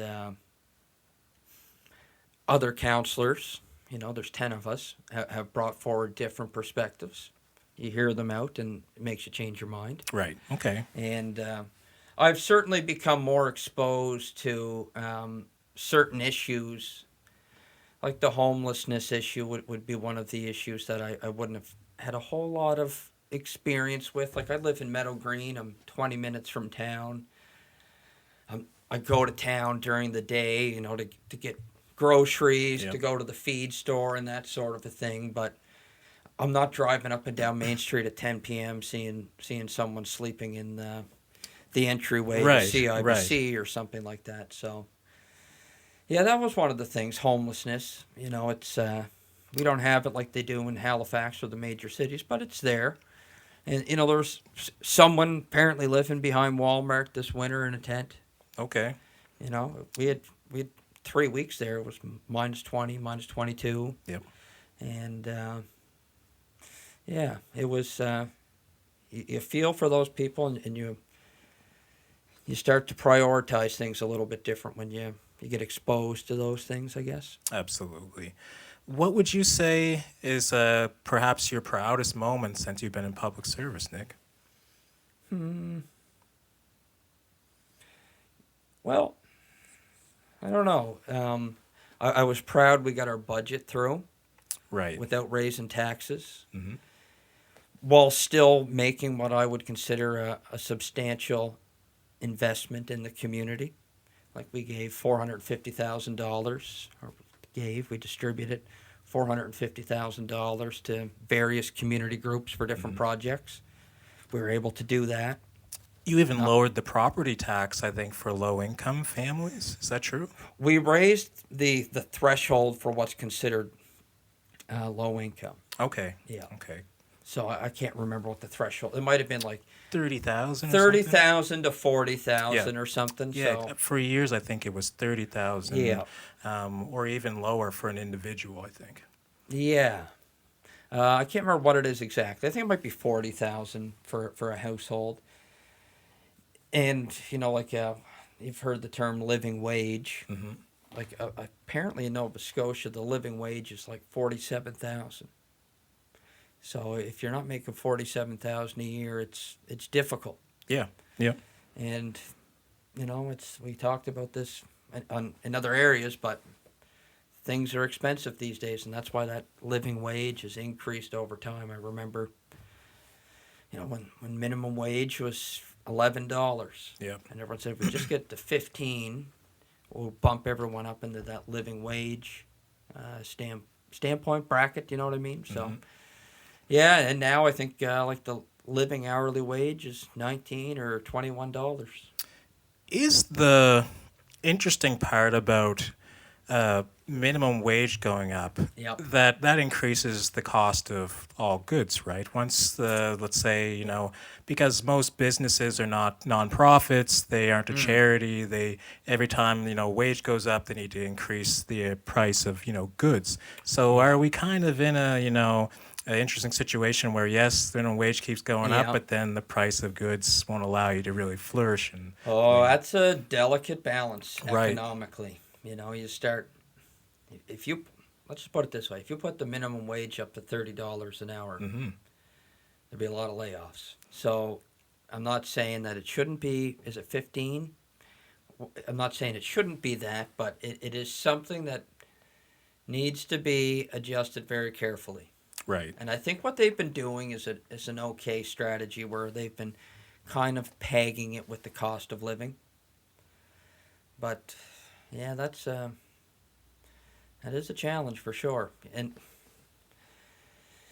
you put that up more. There's all sorts of economic ramifications that happen as you increase minimum wage. You incentivize in some way the underground market. More people are working for cash. Yep. So it's a delicate balance. I know in the farming sector it can have a big impact. If you're hiring someone to pick strawberries, paying them minimum wage. Yep. If you got to pay them more, I mean, it just comes off the bottom line. Absolutely. Or it gets passed on to the consumer. Mm-hmm. So it's a very delicate balance. And I think it's a provincial mandate, or that's within the provincial government purview. But it's been incrementally going up steadily. Yep. Yeah. Yep. So it's it's interesting to bring it up for sure. Have you at all heard people have conversations, or is it at all a conversation in council about the concept of universal income in Canada? It did come up in somewhere. What are your thoughts on that? I mean, that's a very socialist kind of viewpoint. I had mentioned before that you can gain so much of your self-worth from your vocation. Mm-hmm. Yep. And are you going to incentivize people to not work? Let's just put it that way. I don't think it's. I think it's a very slippery slope. It's got to come from somewhere. Mm-hmm. It would. I can see it having an impact on productivity. Of course. And it's just, to me, it sounds good in theory. It's just not something I would. If I had a magic wand, I wouldn't be putting that on Canada. How are you liking our new Prime Minister? How do you think he's doing in his first few months as Prime Minister, Mr. Carney? Well, I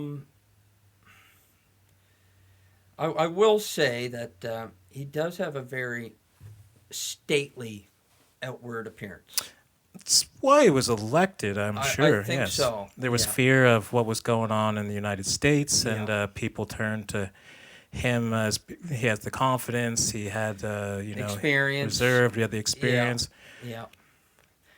That was very interesting. When we formed council in November, Trudeau was prime minister, and you looked at the polls. It was going to be a conservative sweep.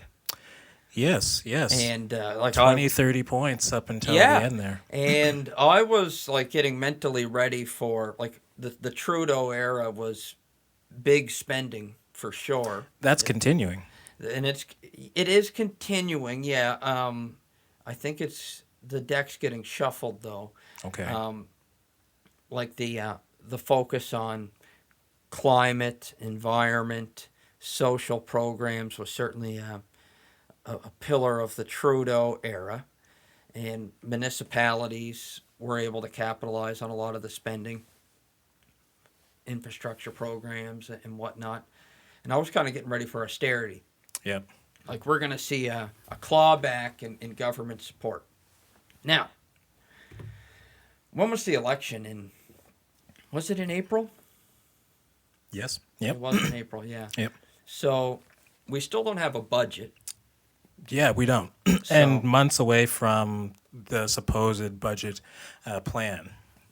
Yeah, which has been kind of a strange trend in the last 10 years or so. Is I just remember growing up, I always watched the news, and like April 1st-ish, last week of, anywhere from March 15th to April 15th, it was always the federal budget. That was a big priority. Yeah, the finance minister would get the new pair of shoes, and they'd have the budget. And then the budget just kind of became this long, drawn-out process. I don't really like that style of governance, to be honest. I think it would be nice to have everything. Now, I understand, I can see the perspective that with the trade issue going on now,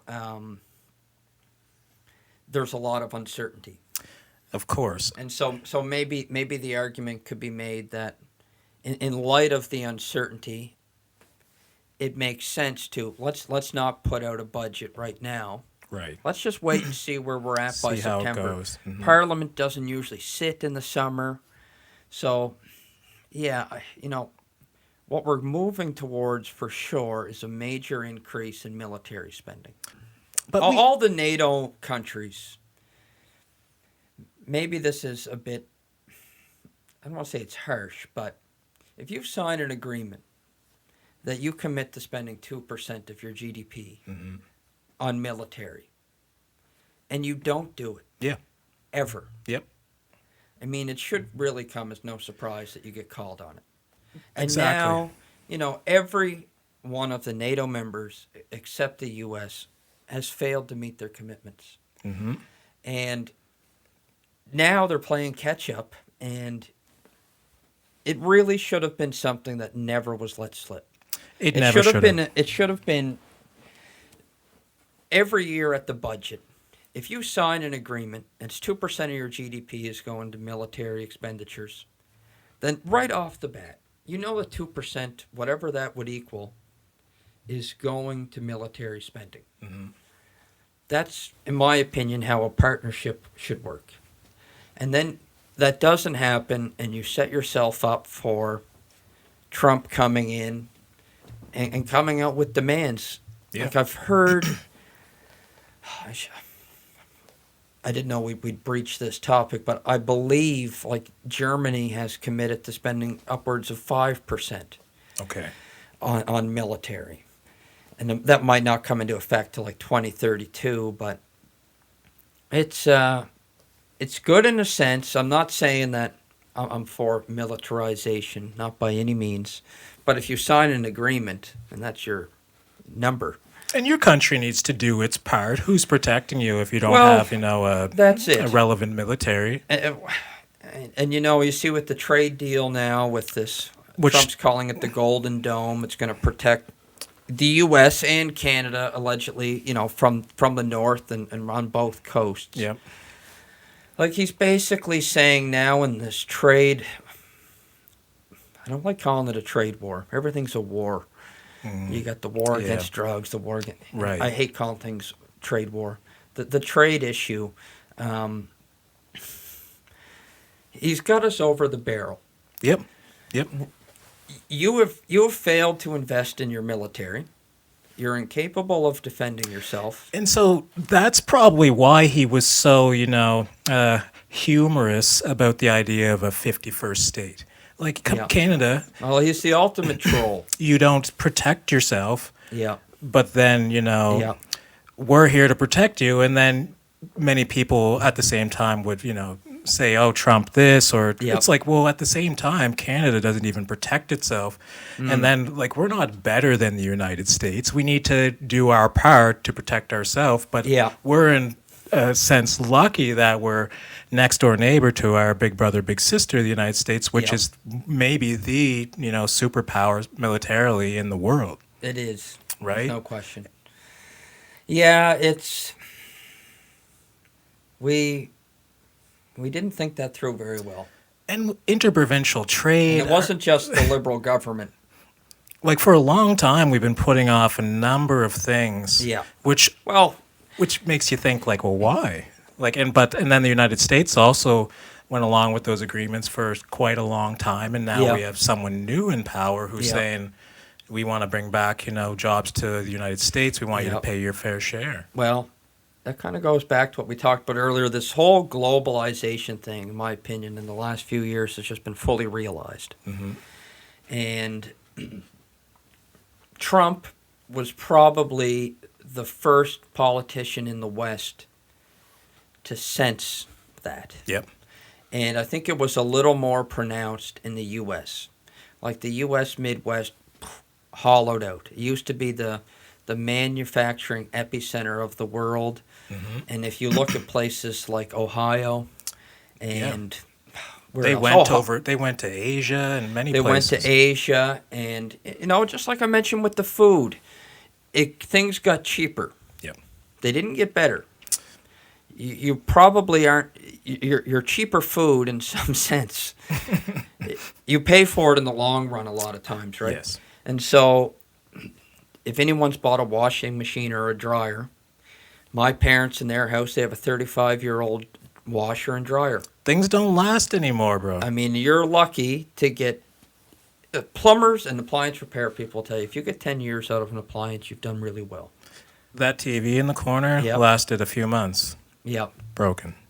It's a real shame. And, Trump, I think, was the first politician, an outsider for sure, to recognize that discontent among a lot of people, that the way things shook out through globalization didn't settle well with a lot of people. It didn't work out for a lot of people either. Mm-hmm. And we haven't had that we haven't had what I would call a Trump-like character in Canada.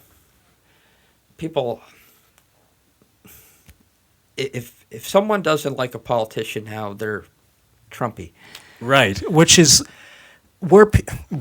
some of the titles that were used for Pierre Poilievre as we were now heading towards the end of the election. Yep. And Trump's rhetoric seemed to create a worry amongst people. Yep. And my thought was did that impact the election, people's fear of what Trump was going to do to our economy because of tariffs and such? Did people place that sense on Pierre? Because from what I hear from people was that maybe people were scared about what that could bring to Canada. Or concerned might be a better word. Yeah. I mean, Trudeau was in for a better part of 10 years. Mm-hmm. And for 8 years, you didn't hear anyone at a wedding. I was at a wedding last night. And a couple people, I'm happy. We got the right guy in charge, Mark Carney. I'm glad he got in. He's the right guy at the right time for Canada. I heard that several times, and I hear it once or twice a week. Right. You never heard that. Did you hear anyone say that about Trudeau the last 8 years? No. So, interesting election strategy that Poilievre had was campaigning to get Trudeau to drop out. I'd say it cost him the election. Which I agree. I agree with you there. This was an interesting comment that an American historian made following the Canadian election campaign, that it took a man, Mark Carney, with 3 passports. It took Mark Carney to awaken what he called the dormant Canadian nationalism. there was no nationalism. If you remember, Trudeau, when asked about what is Canada, you asked me like one word of Antigonish, but when asked what is Canada, how can you describe Canada? He said, "We're not Americans." We're so interrelated, and we are. But that was his comment, right? Like, right. There was no sense of nationalism, in my opinion. People can disagree with me, but my whole life, especially the last 10 years, and this isn't a Trudeau or a liberal thing. It's just society-wise. I didn't feel that there was much of a strong Canadian national identity or connectedness. I think we all appreciate it being Canadians, but it wasn't until this Trump and the 51st state issue that people were flying the Canadian flag again. Exactly. That. And, it just goes back. People start labeling politicians as Trump-like and that sort of thing. It's kind of a shallow way of characterizing someone. It's kind of easy to say. I don't like using. I'll never use the term. And I've heard it said recently that Andy Fillmore in Halifax, the mayor, he wants to be just like Trump. He's fighting a bike lane issue, but it's just it's not a good way to stereotype or pigeonhole someone into a corner. And so he's being called Trump-like now because... Yes. So are we as Canadians a little bit unsure what to make of assertiveness? Probably. I can see that. Do we see assertiveness as being a negative when assertiveness is the only way to speak your mind or to do the right thing? Yeah. Yeah, we're certainly a much more passive group of citizens than they are in the U.S. I've traveled in the U.S. and I've enjoyed not a lot. I've been to Florida and Maine a few times and I enjoyed it and I enjoyed the people. They were great people. But and I find Americans, the ones that I've met personally, like one-on-one, you meet them wherever you meet them, out in their regular lives, they're very, I would say, well-educated, but, the CBC or whoever it was used to have that Talking to American show, and they'd get put on 30 minutes of Americans thinking Canadians lived in igloos. But I've talked to Americans multiple times. A lot of them traveled. I was a forester for a power commission. But they knew things about Canadian politics that the average person in Canada probably wouldn't be able to rhyme off. Like they knew the year that Pierre Elliott Trudeau was first elected. They knew when he was re-elected. They knew he lost and then came back. Right. And they mentioned these things, and it just impressed me that there's a stereotype in Canada.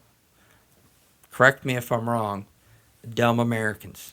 Yeah, that again, back to this idea of we are a better society than they are. Yeah. And I think that's part of our issue as a nation. And I think that again influenced going back to the earlier point, that influenced our election. Oh, 100%.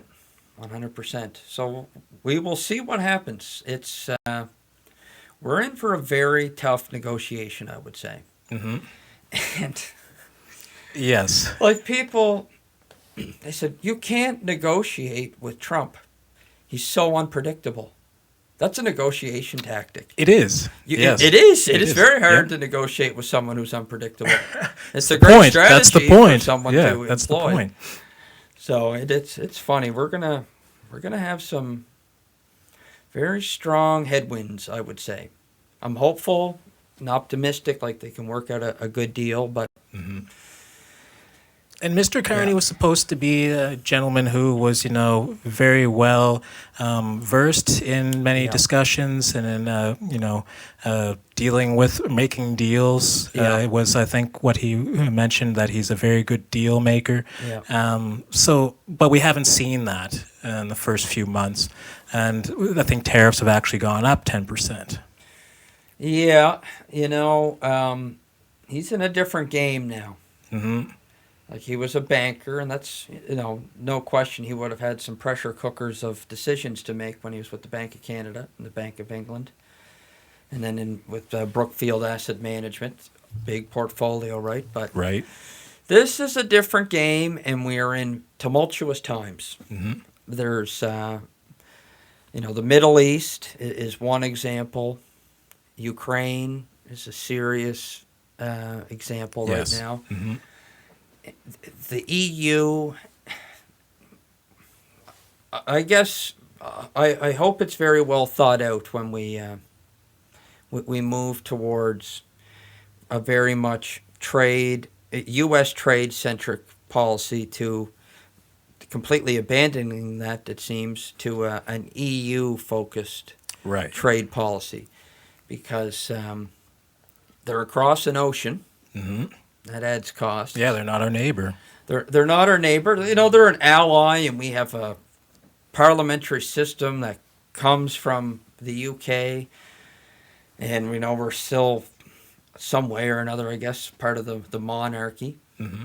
And anyway, it's going to be interesting what happens. And the EU, in my opinion, is not doing well. They have a lot of with issues. Immigration and financially. Financially and economically, they have a lot of issues right now. Mm-hmm. And it's going to be very interesting. And those economies aren't used, and ours will go in the same basket, as we're not used to spending as much as we've spent on military. And I think that's going to have a profound impact. Like, I work in the environmental industry, and we've benefited a great deal over the last 10 years with increased funding through different environmental programs, and it's been good. A lot of work's got done. But I just think that, and I'm hearing rumors and discussions coming out of some of the departments that the big programs that we've had the last 10 years are going to get cut. That's what I've heard. Mr. Carney is going to start cutting a lot of those. Well, yes. He wrote all of his ministers a letter. I think it's roughly something like this. For the next 3 years, I want to see 8% cut in your department per year. So it's going to be a lot. The federal government has hired a lot of people in the last 7 or 8 years. Is government too big in this country? Probably, I would say. I mean, the one federal department that I work with a lot would be the Department of Fisheries and Oceans. They have 5 times, probably, I don't know what the numbers is. They've seen a significant increase in the number of people employed. Like, to the point that in Halifax, where they have the central office for the province for DFO, they hired more people than they had offices for. It makes sense. Anyway, they've hired a lot of people. They laid off a lot of people, actually, at the end of March. The federal government did. There was a lot of people employed on temporary casual positions. Mm-hmm. I think all of them got let go. Now, I know several in Antigonish that work for the federal government that got let go. It's not a good time to be jobless. No, and I wish I had looked this up before I came here, but 50% of our economy is, government spending. Really? Something like that. Maybe it's more. It's definitely 50%.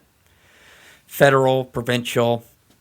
I don't think municipal would really get on the radar, but definitely a lot of federal and provincial funding supports our GDP, particularly in the Maritimes. Yep.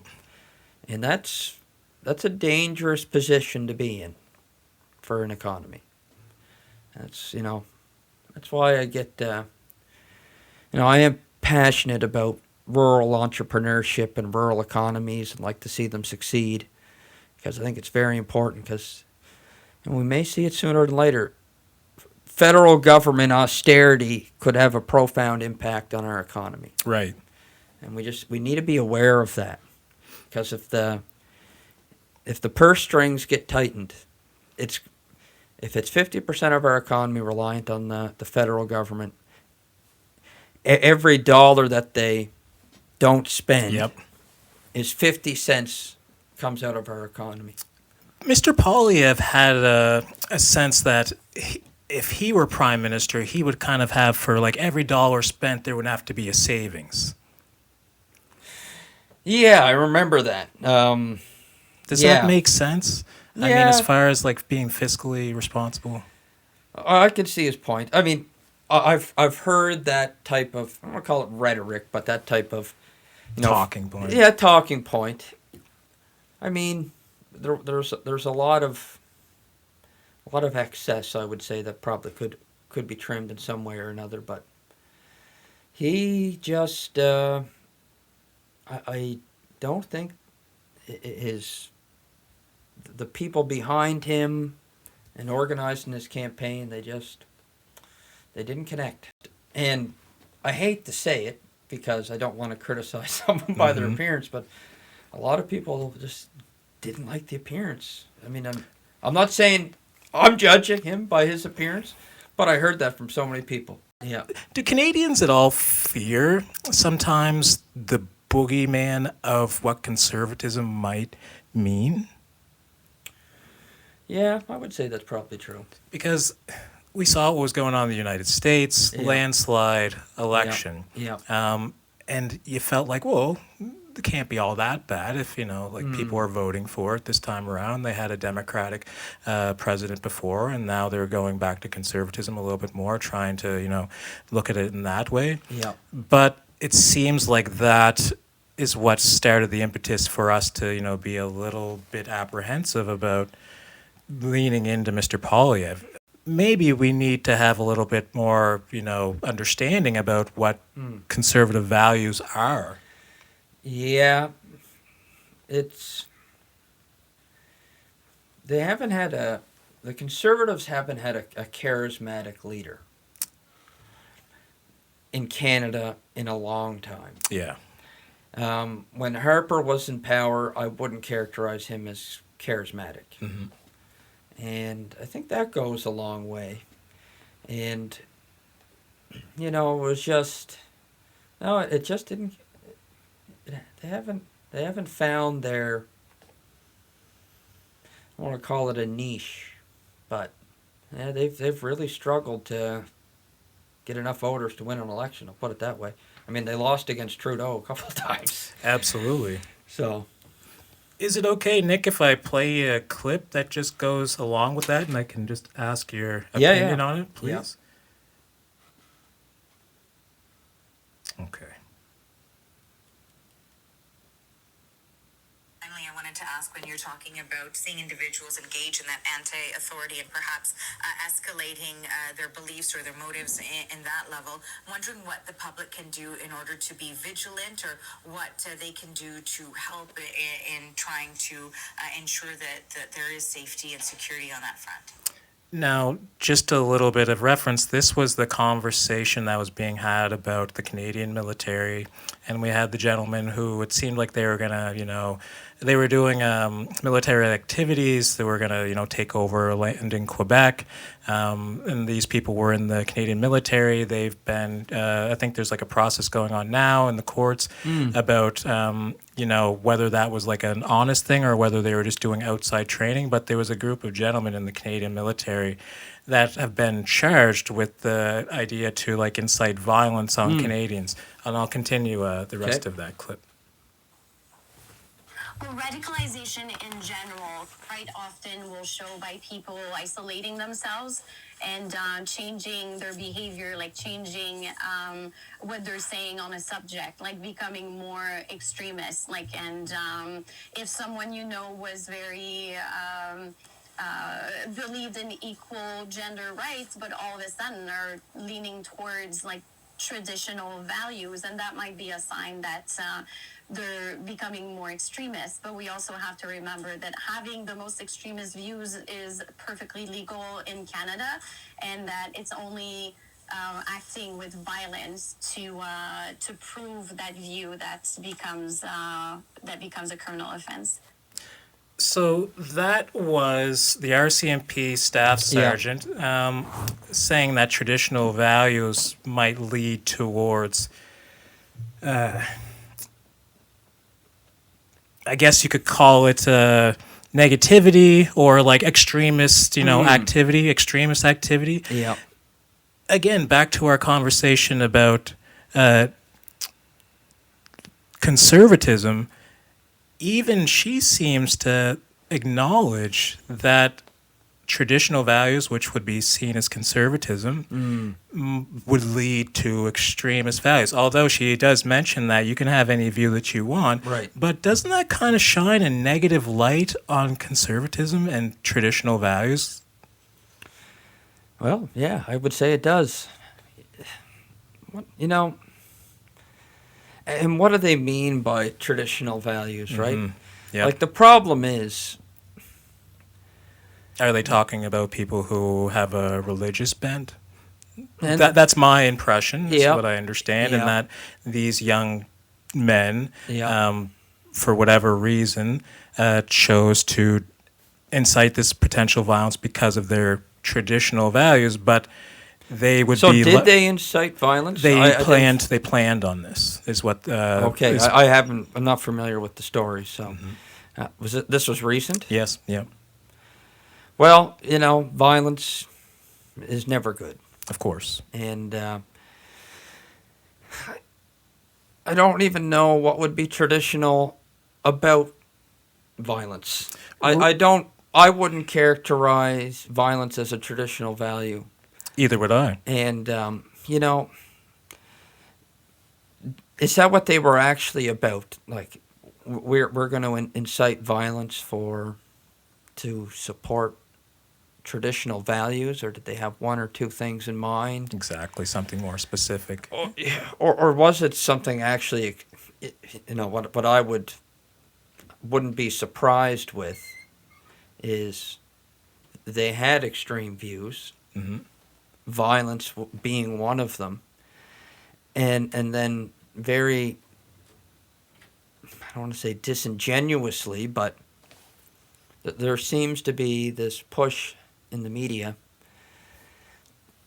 We're going to take an extremist and we're going to equate that to some sort of traditional value. And I think that's kind of what you're Yes, alluding to. Absolutely. That's a slippery slope.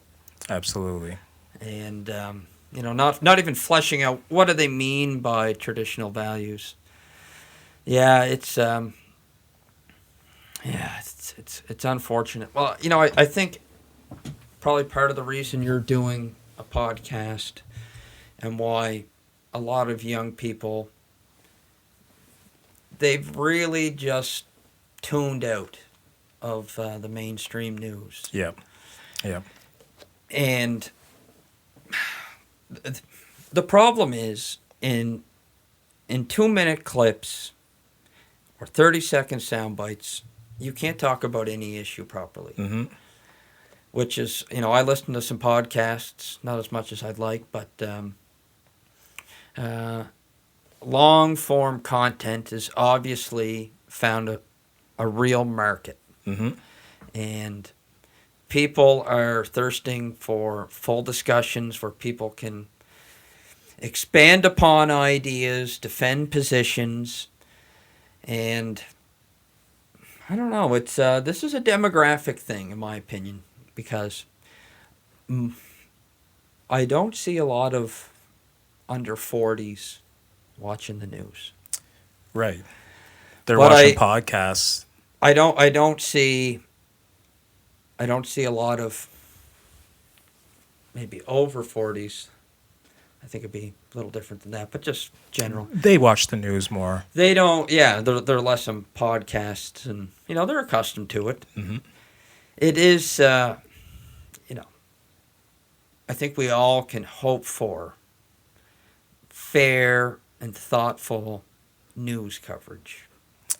Absolutely. Yeah, I think that is like a prime virtue of what makes a society decent. It's very important, and to expand on that a little bit, Nick, Travis Danraj, the gentleman who works at CBC, he quit. Yeah. And it still remains to be seen whether his paying accusations are true or not. But he had quit or left because he was feeling like the CBC was actually trying to nullify conservative viewpoints on the actual station.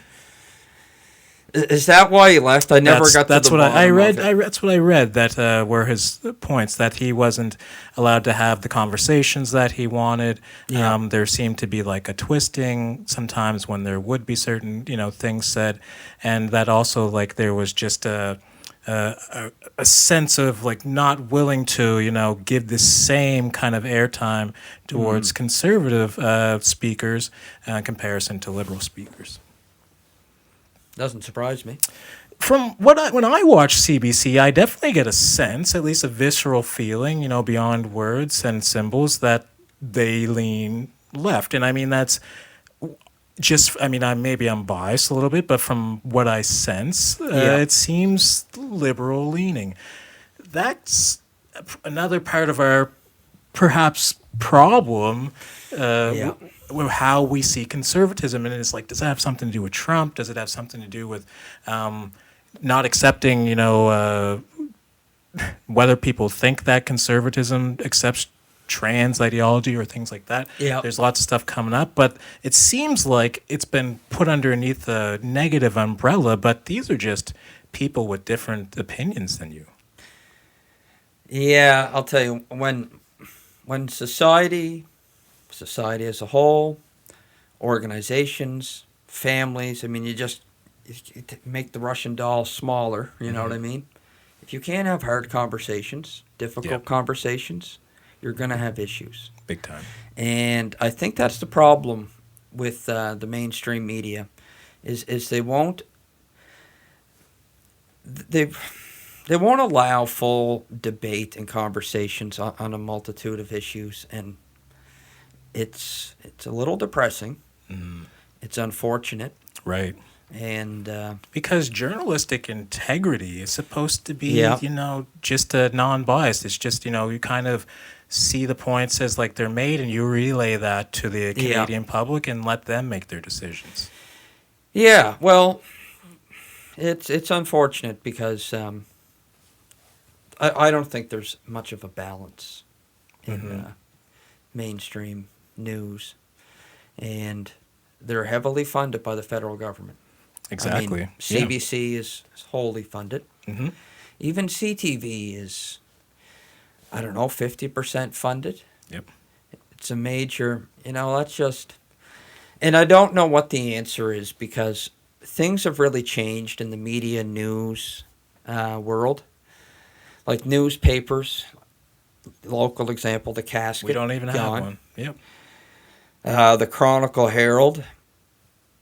It's dying. It's dying. I remember growing up, I always read the newspaper. We used to get two newspapers, the Daily News and the Chronicle Herald. I think that ended, I was about grade 5.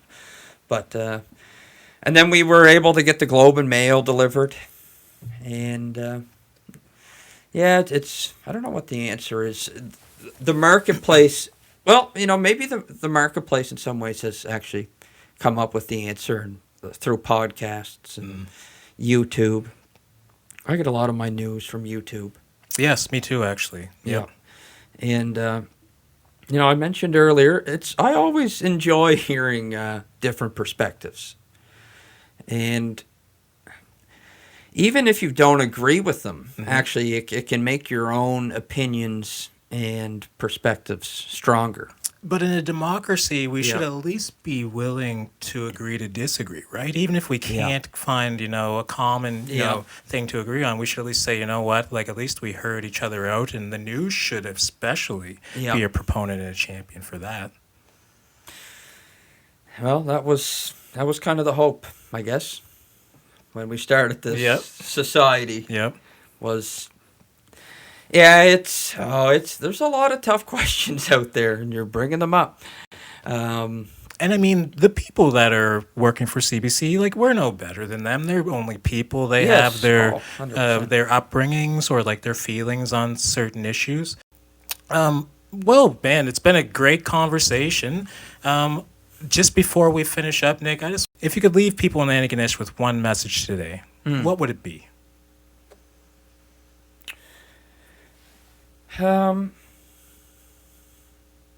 I guess from a municipal standpoint, I would just assure people that our council and our staff are 100% committed to doing everything we can to make the community a better place. And we have a great council, we have great staff, and I think we're going to do really good things. Some things are going to take some time. If it's a new sewer treatment plant, something like that can't happen overnight. But I would just, my message, I guess, would be to those in the community that make this place such an amazing and unique community. Thank you so much for everything you do. And to the individuals that continue to step up, lead your organizations and your groups, or even just the folks that are good neighbors to their, good neighbors, good community members, good people. The other thing would be myself, and I would say I'd speak for all of the councilors. We're here to hear your perspectives, and would love to see people at meetings to see how the process unfolds and how decisions are made.